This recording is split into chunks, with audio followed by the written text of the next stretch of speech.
Welcome to Battle Chess, the first fully animated computer chess game. This is the tutorial, and I am the king. The land you see around me is my kingdom and my battlefield.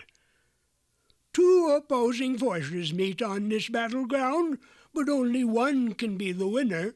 Only one.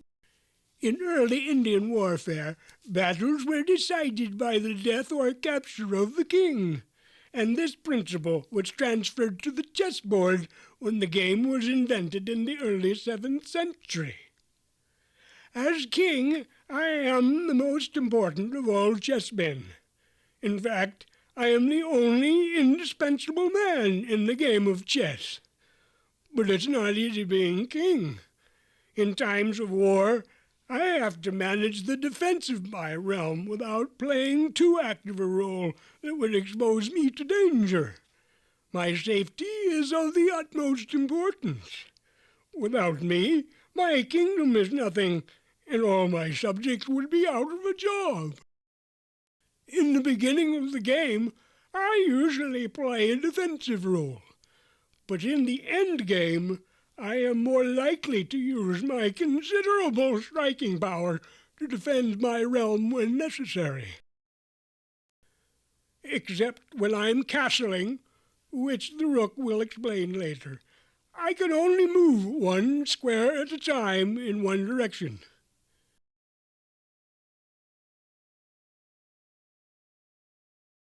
In medieval times, it was said that the king's move and power of capture are in all directions, because the king's will is law. However, a king doesn't get to be my age by doing stupid things. So I never move directly into a clear line of attack from an enemy piece. Such a movement would put me in check, which is an immediate and direct threat to my existence.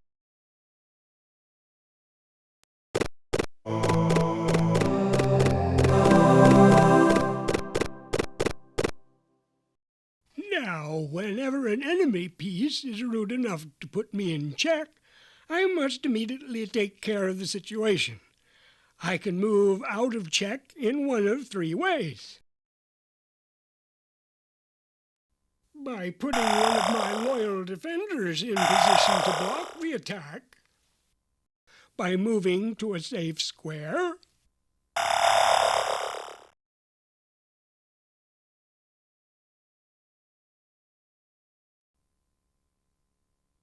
or by capturing the enemy piece that threatens me.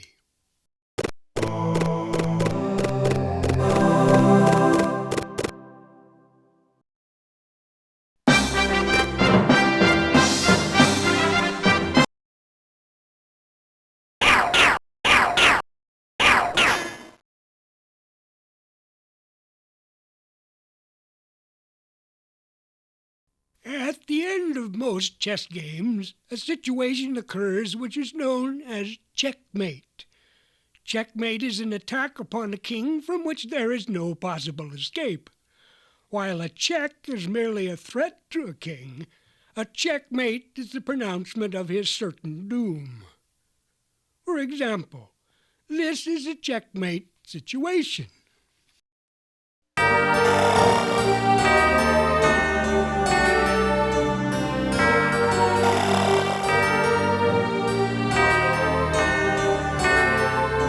This is the sort of situation that really makes me nervous. I'm lucky this isn't a real game.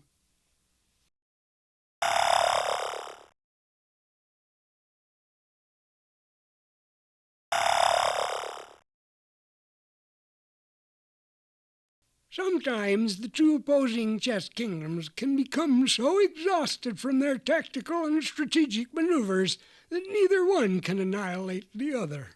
In that case, nobody wins and nobody loses, so the game ends in a draw.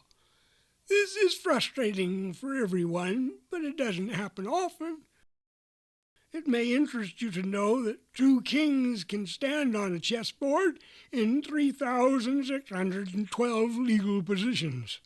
However, even though I'm powerful, it's not safe for a king to stand around by himself.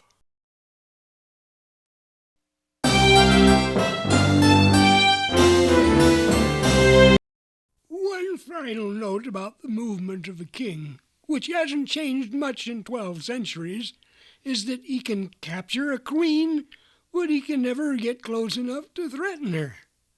However, the queen can constantly threaten and harass the king. Nag, nag, nag all the time. She never lets me get any peace.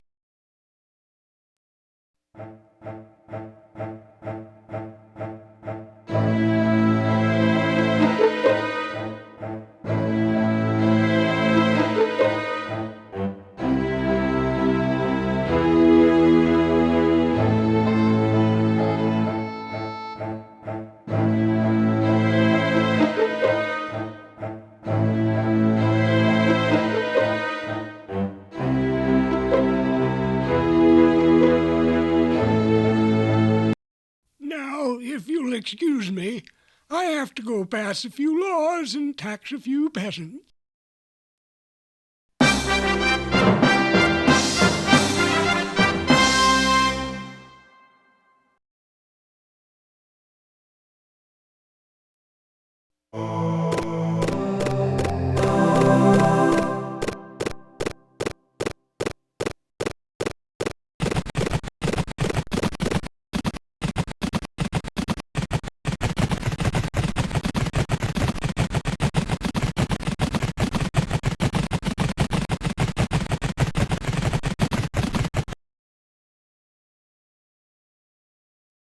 To introduce myself, I am His Excellency the Bishop. I'm a powerful figure in modern-day chess, but I was not always a bishop. At various times in chess history, I have been known as the sage, the old man, the fool, the count, the spy, and the thief. When the game started in India, my ancestor was an elephant. Bishops were unknown in those days, but elephant squadrons were essential elements in the army of old India. In medieval chess, the elephant chess piece became a court jester. A bit later, in the days of Catholic Europe, the ecclesiastical bishop became an important advisor to the royal family. So he appeared on the chessboard. I am the king's bishop, because I stand beside him and advise him at the beginning of each chess game. But the queen also has a bishop, who stands beside her in the beginning.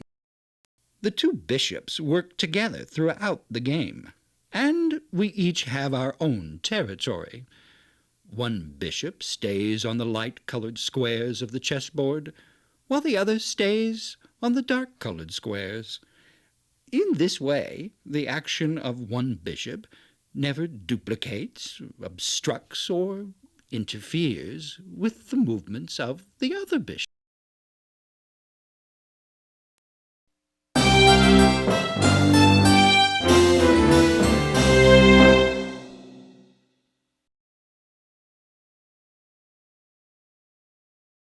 Since bishops have a higher power on their side,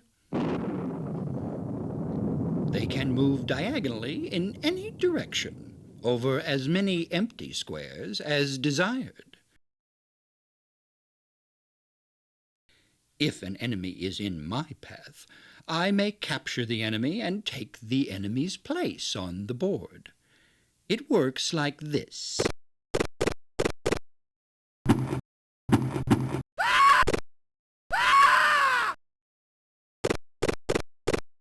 So, we bishops have the advantage of controlling all the unoccupied squares in our immediate diagonal paths across the board.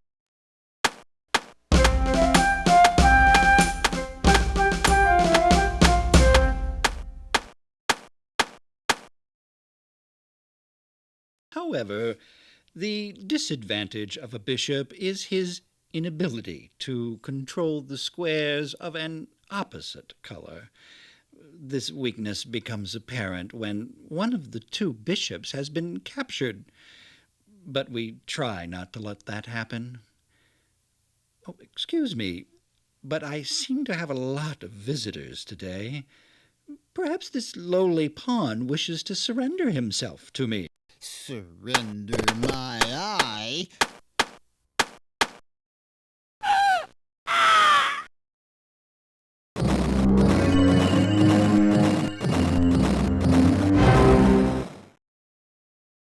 Uh-oh.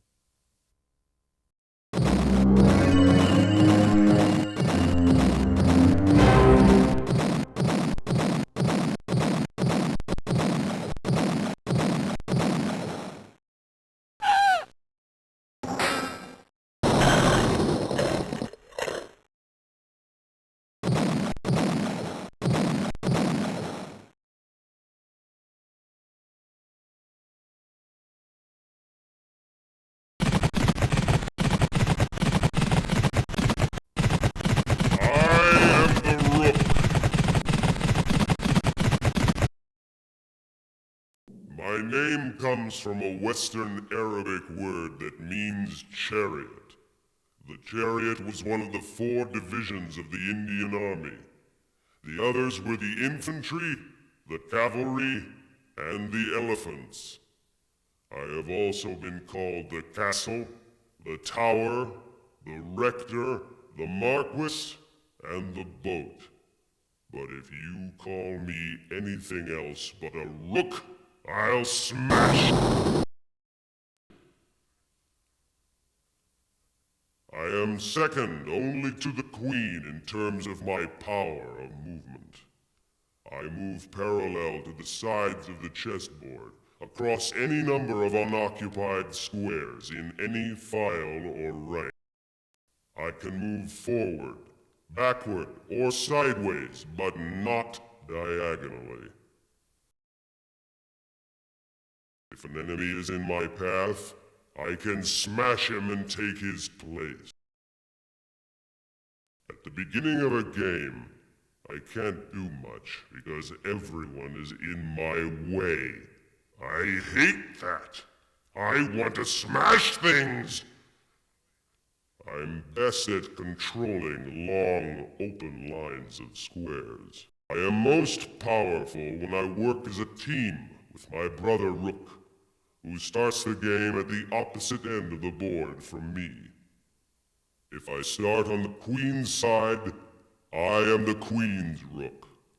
Then my brother would be the King's Rook.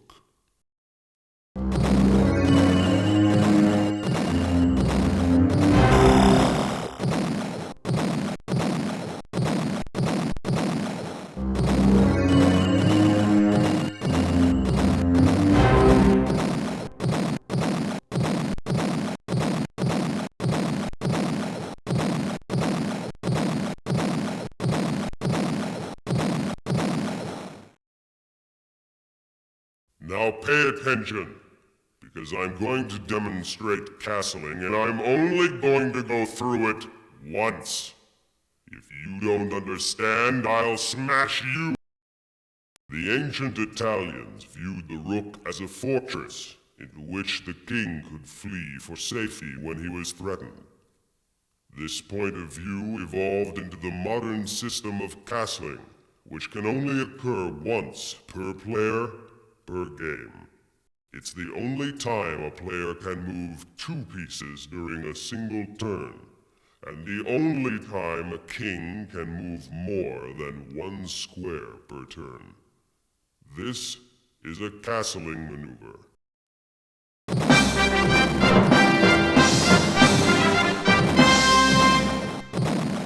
This move usually provides more safety for His Majesty, and puts me in a better position to bust some heads.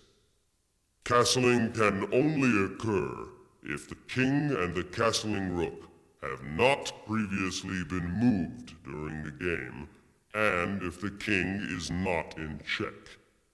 Obviously, the squares between the king and the rook must be unoccupied.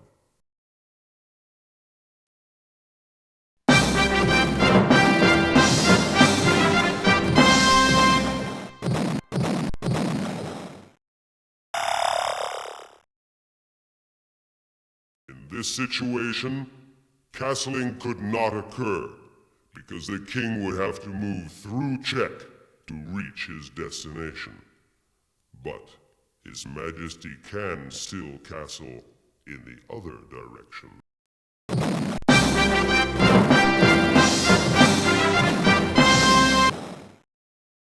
Castling occurs in about 95% of all chess games, and in 90% of these games, the players castle with the king's rook because there are fewer pieces to move out of the way, and that's all there is to it.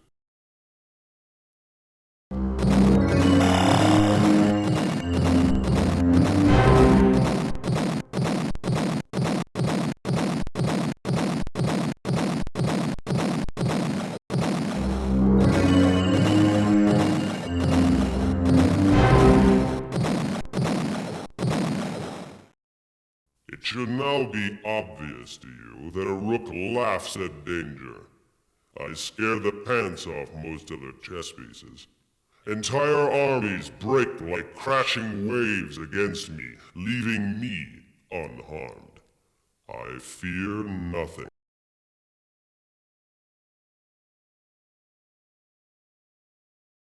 Well, almost nothing.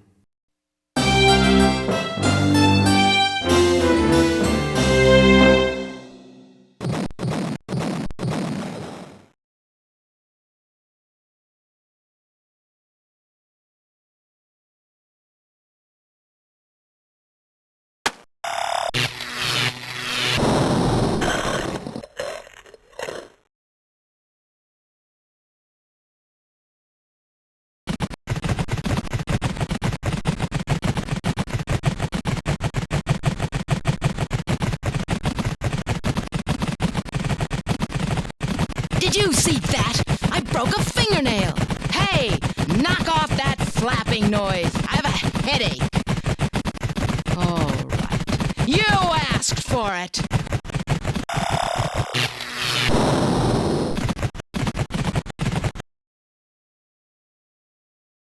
Sorry. The king kept me awake with his snoring all last night, so I'm kind of in a bad mood. Anyway, I'm the queen. I'm the real power behind the throne and in front of the throne in this game. I don't just stare at myself in the mirror all day like those wimpy queens you read about in fairy tales. I'm a warrior queen. I go out and do all the real work while the king sits around the castle passing laws and taxing peasants. I can fight any other piece in this game and beat the stuffing out of him, despite what that egomaniac rook may have told you. In the early versions of chess, there was no queen on the chessboard. Obviously, this was a major mistake.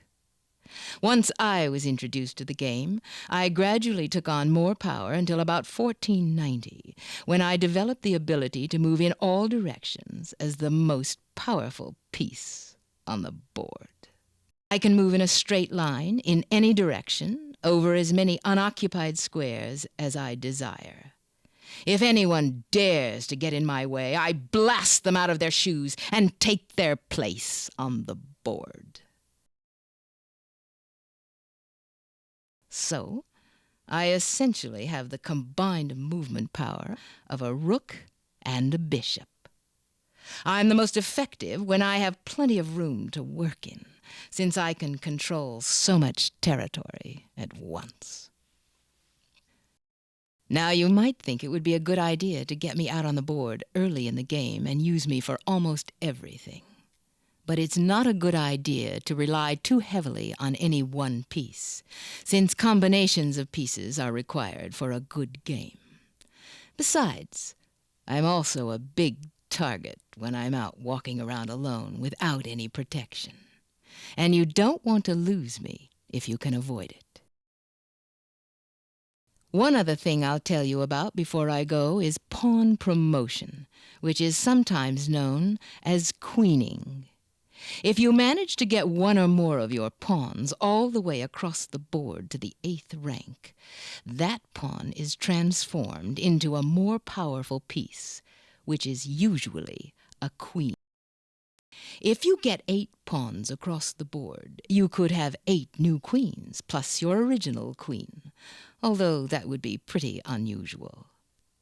The original idea was that the infantry private who survived all the hazards of the battlefield had earned a promotion to an officer's rank. Of course, becoming a queen also means a sex change for the unsuspecting pawn, which may come as something of a surprise. And if I'm still on the board, the king would then have 2 or more queens, which is fine for the king. But it really ticks me off!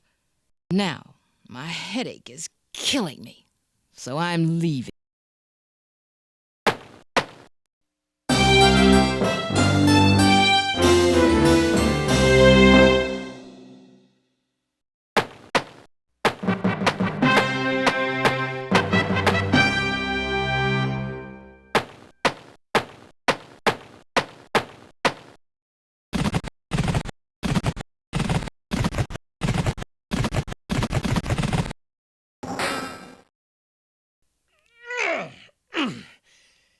Ah, that's better.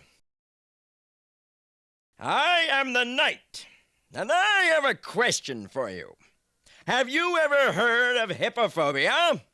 It sounds like a fear of hippos, doesn't it? Actually, it's applied to chess players who fear the presence of enemy knights on the chessboard. These players take great risks for the sole purpose of getting those enemy knights off the board. Hippos comes from the Greek word meaning horse. In many countries, the knight is still known as the horse, and many chess sets represent the knight with a piece shaped like a horse.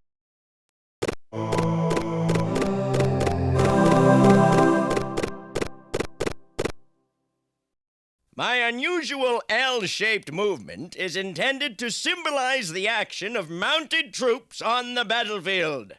I attack the enemy as they pass, rather than in front, and leap over obstacles in a bound, unable to stop in mid-leap. From my starting position, I move 2 squares along the same rank or file, and then 1 square to the right or left. I can make this move regardless of any pieces that may be in my way, friendly or hostile, as long as my destination is not occupied by a friendly piece. Enemy pieces are taken like this.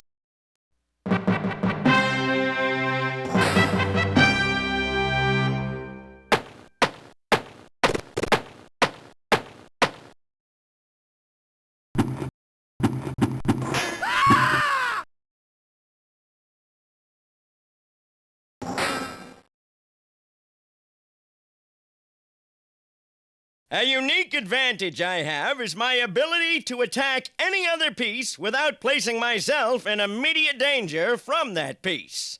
Once I make an attack, no one can stand in my way. No other chess piece can say that. I'm also the only chess piece that can move before any of the pawns have moved at the opening of the game. I leap over them like they aren't even there.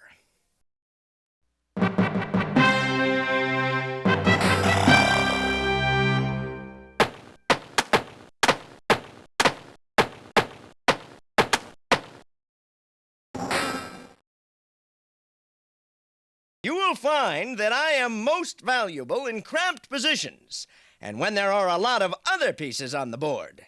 I'm not one of those wimpy pieces like the bishop who prefer to work at long range.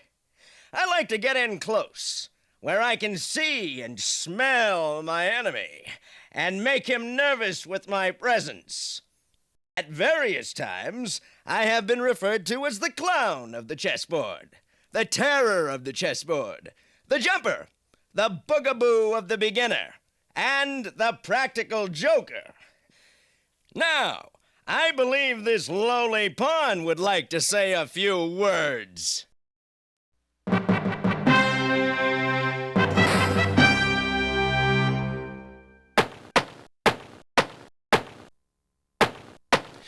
Yeah.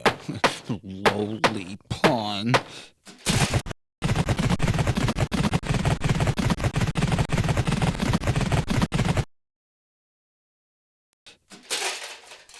The way I see it, we're all pawns in the game of life. Someone is always pushing us around. Always telling us what to do and deciding our fates. And we can't fight it. I don't care who you are. A king, a queen, a bishop, or a pawn. We all come to the same fate in the end. We're all doomed. It's just that a pawn reaches that fate faster than the other pieces on the board. Pawns are just cannon fodder. It's so depressing. Consider this. These are the functions of the 8 pawns. To shield the king by controlling the 3rd and 4th ranks with our bodies. To defend and be the first to be sacrificed. To engage the enemy in combat. To prepare the way for more important chess pieces. And, if we're really lucky, to struggle forward to the 8th rank for a battlefield promotion. As you can see, these pawn functions aren't exactly conducive to a long life. Have you noticed you never see a gray-haired old pawn? Now you know why. The word pawn is derived from peon, which means laborer. In 15th century England, the 8 pawns were carved to represent different trades. The rook's pawns represented farm workers. The knight's pawns represented stone, iron, or woodworkers, or keepers of the king's highway. The bishop's pawns were notaries and innkeepers. The king's pawns were merchant bankers. The queen's pawns were physicians. Those were the days when we had better lives.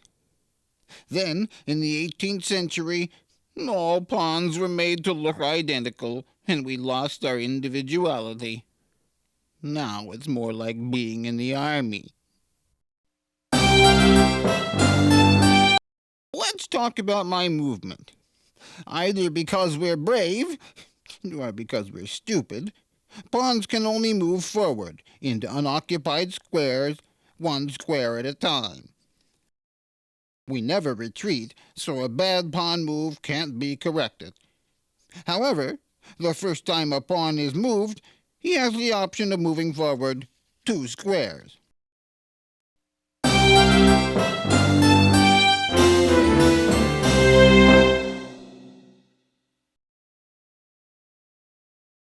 When I take an enemy piece, they have to be waiting for me in one of the 2 squares diagonally ahead of me.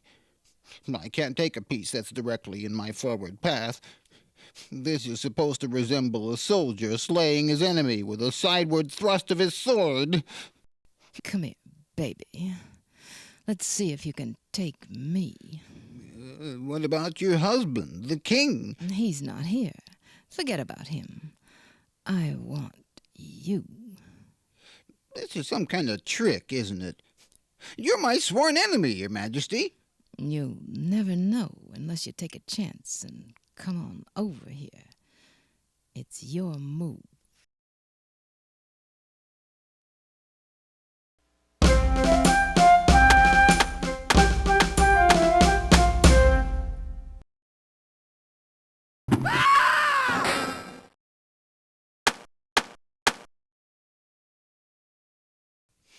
I knew it was a trick. Anyway, the pawn's motto is, united we stand, divided we fall. Pretty clever, huh? I just made it up. But the biggest pawn weakness shows up when a pawn gets isolated from its fellow pawns. Isolated pawns are easy prey for enemy attacks. However, you'll notice that more powerful pieces usually retreat when faced with a pawn attack. A queen is as strong as 8 pawns, but she will normally retreat when attacked by 1. One more thing I should tell you about is how I take an enemy piece en passant, which is a French term that means in passing.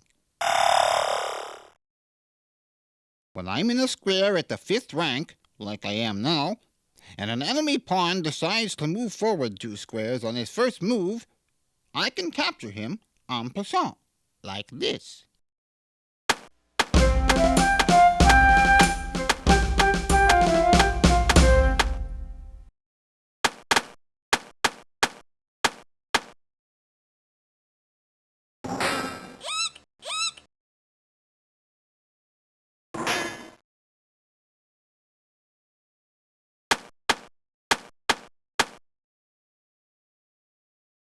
Well, there are times when you won't want to make an en passant capture, so this is an optional maneuver.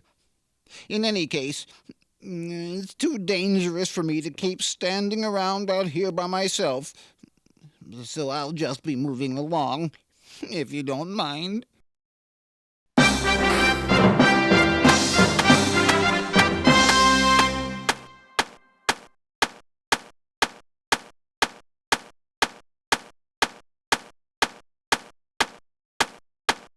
There's a lot more you need to learn about chess than we can possibly tell you about here, but you should know enough now to get started.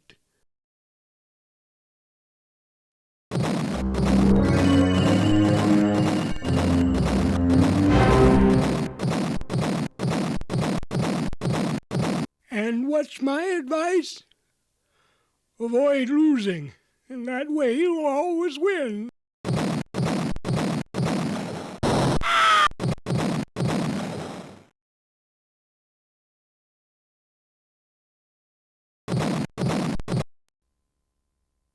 Play chess now, or I'll smash you!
Bye.